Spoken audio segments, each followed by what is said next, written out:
Hi folks, Canadian Prepper here. So today I want to talk about the obsession with post-apocalyptic fiction in Western society. So let's get to it.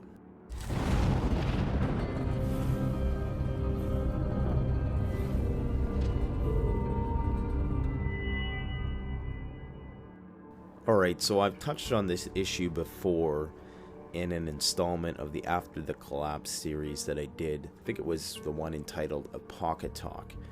And I briefly hinted that the reason why people are so infatuated with these post-apocalyptic depictions in fiction and television and movies, radio, books, was largely because of the fact that their lives had become so monotonous and mundane and easy that they longed for a challenge. They longed to feel alive, that they felt almost robotic, almost like they had become the machines that we are all chained into every day, that we have to use to get throughout the day.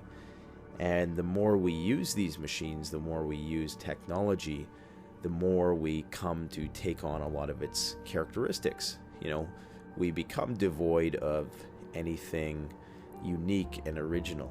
You know, every house in every new neighborhood is built to look the same, to save money, for the sake of efficiency. You know, if you look at most modern housing developments nowadays, there's very small yards but very large houses. So we've retreated to the indoors. We no longer have the space in order to do that. So we vicariously live through a lot of these survival channels, through a lot of these movies that show people struggling. And I think a lot of it has to do with the video game fantasy as well, that you're going to somehow be at an advantage. That there's always that video game advantage where, you know, you have you're going around, you're collecting your supplies, and the good guys always outsmart the bad guys, so one good guy can kill 1,000 bad guys with relative ease and live a rather comfortable but nonetheless high adrenaline lifestyle where you're constantly on the edge. But because it's just a game, there's never the full threat of losing anything worth of value. For instance, if you take problem gamblers, most problem gamblers are only addicted to the risk factor. So if you remove some element of risk, the dopamine that gets released into their brains when they're gambling is drastically minimized. They found that the highest dopamine response, and dopamine is a chemical which makes you feel excited and interested in what you're doing, was present when the odds were 50-50 that you would win something in return. Now, if you look at the average low to middle class lifestyle, there isn't a whole lot of discomfort there.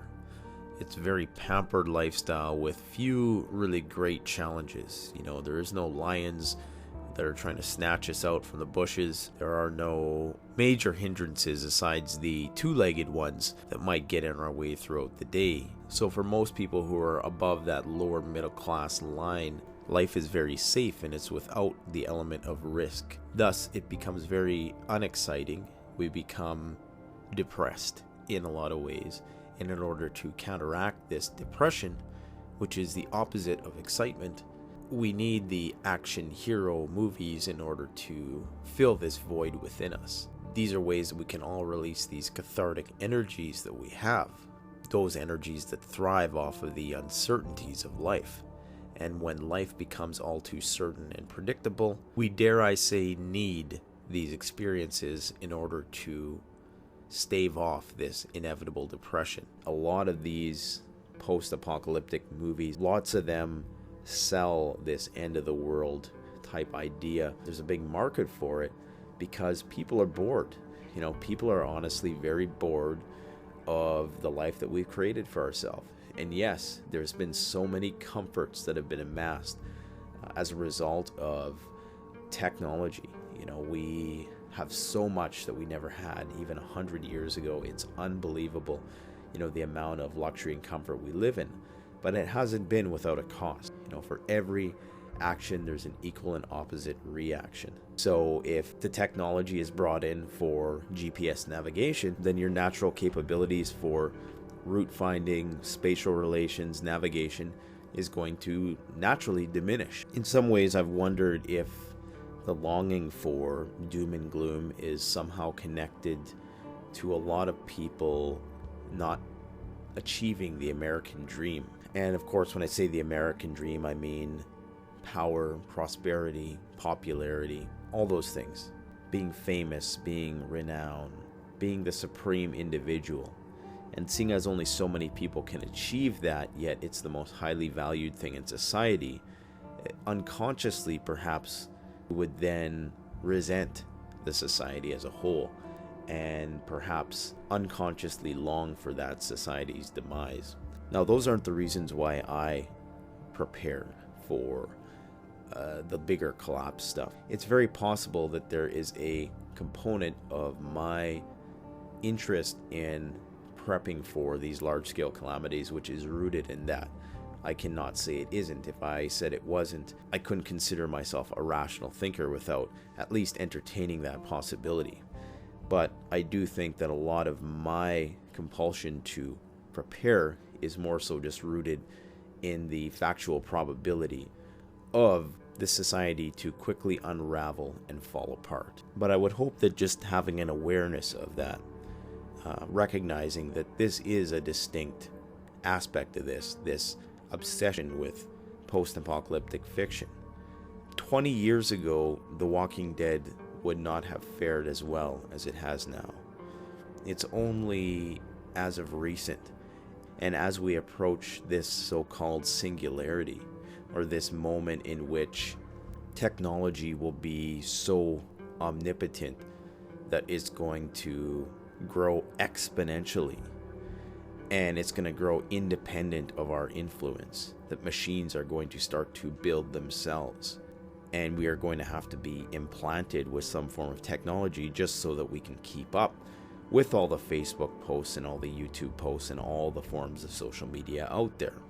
That is what we're approaching. As Ray Kurzweil has predicted, we're approaching a time in which we're going to need to modify ourselves in order to keep up to all of the information that's in the world. Because that's really the only thing that's increased, is the amount of information. And of course, the amount of energy that's been used to utilize that. And in order to communicate with one another, we need to modify ourselves at some point. And we've already unknowingly done that with our attachment to our smartphones. That's just the way of the future. That's just the way things are going, and it's the way things are going to go. And it's precisely why I prep, is because I realize that should the grid ever been pulled out from underneath our feet, that things would quickly go awry. So that's why I believe that people are so drawn to these post-apocalyptic scenarios. I mean, it all started many, many years ago with horror movies, and that arguably started because people, a part of us, longs to be scared. We want to be scared. I mean, that's why horror movies do so well. They've done well for decades, ever since the black and white Psycho movies like that, where you're on the edge of your seat. And around that same time was when industrialization was in full swing.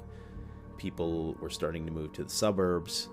Life was getting very mundane, and the banality of their existence warranted some type of excitement in order to keep things interesting. The only difference now is that those same scares do not affect people in the way they do, because we've been so desensitized. Now we've become very grandiose in our expectations. We need large-scale threats in order to be moved in any way, to vicariously exercise our longing to feel like we are in fact alive and that we're not machines. Because once you stop taking risks, once everything in your life becomes entirely predictable, you cease to be alive. You then become a part of a program. And if you're a part of a program, you probably lack autonomy. You lack individuality. And people want individuality. People want to be the lone hero. People want to be the one person that survives while everybody else dies. And that one person who survives is akin to the one person who makes it, who achieves the American dream, who stands atop the pyramid with their few select brethren who have also made it there. Now, perhaps I've gone over and above the standard explanations of why people like post-apocalyptic fiction. Perhaps it's just because it makes for an interesting story. But I think if that was the case, it would have been popular long ago. But it's only since the post-9/11 era have these movies really gotten a lot more attention. And as these movies have got more attention, the standard of living has, for the most part, increased. In spite of the fact that the net incomes and the money's worth less, the actual technology that has made our lives easier to live. 20 years ago, nobody had a cell phone. Now, even the poorest amongst us have smartphones. They're not eating healthy food, but they have the ability to access any piece of information that was ever created in history at any point in time. There's a quote by Alan Watts. He's a philosopher. He talks about how if you had the capacity to go to bed and to lucid dream 80 years of your life, and a lucid dream is just a dream in which you can imagine anything that you want. You can have any experience that you want. You could fulfill all of your deepest, darkest fantasies in this 80 years of time that you would sleep in that one night. And you could do this one night, and the next night you might do it again. By the third or fourth night, after 160, 240 years of basically having everything you ever wanted, you might start to get bored and you'd want a bit more of a challenge. So eventually you would start taking greater and greater risks every night when you went to sleep for that 80 years. And you'd come out of it and you would feel like, wow, that was close. My heart was racing a bit. I felt like I was alive there. Everything wasn't perfect. Everything wasn't controlled. There was an element of where I wasn't in control. And his analogy progressed to the point of, and so finally you would come to a point where you were living the life that you have now, with all the uncertainties and all the unpredictable aspects that you currently face, and perhaps even more so the next night. And that we do this because life does become mundane and we need more and more. And in the same way, we approach that level of perfection. We need to experience that living on the edge somehow. We need to feel, as a Hibernian son once said, we need to feel tested. We need to prove ourselves as men or women. There's another movie called In Time with Justin Timberlake. Not the greatest acting in the movie, but the concept was great. Basically, everybody in that movie has a certain amount of time that's built into this chip that's inside their arm. And once your time expires, you're dead. Now, you can buy time or you can work for time. So it's playing on that metaphor that time is money. And so that if you're rich, you can basically live forever because the rich, have a lot of money. So they never get turned off by the chip. Those who don't, usually die fairly young. And there was a guy in there who, spoiler alert, it happens right at the beginning of the movie, so it's not a big deal. So he was a very rich person. He had a lot of money. He had a lot of time, I should say. He had like 1 million years or something like that, we'll say. And he was alive, I guess, for several hundred years. And he got bored of it. He wanted to commit suicide because he just got tired of the perfection.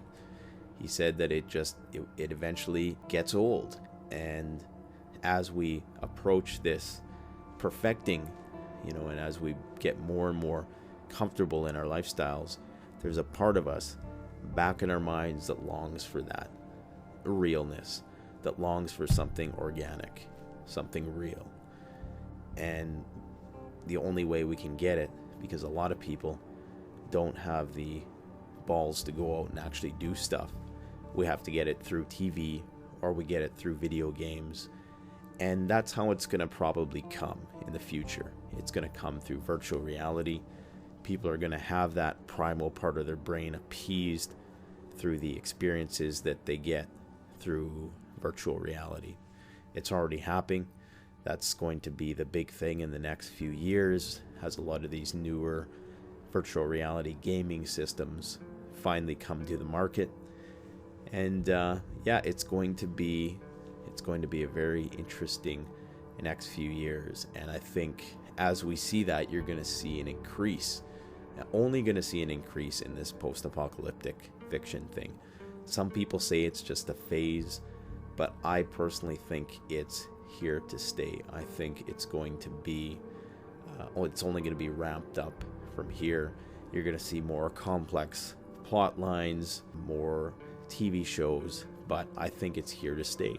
Now, there is one more theory to consider when we're talking about the obsession with the end of days amongst Westerners. This one's a bit more of a long shot, but I think it's worth mentioning. Perhaps this obsession that we have with the end is somehow collectively, unconsciously programmed into us. There's a lot of signs on the horizon that humanity may be nearing its end point.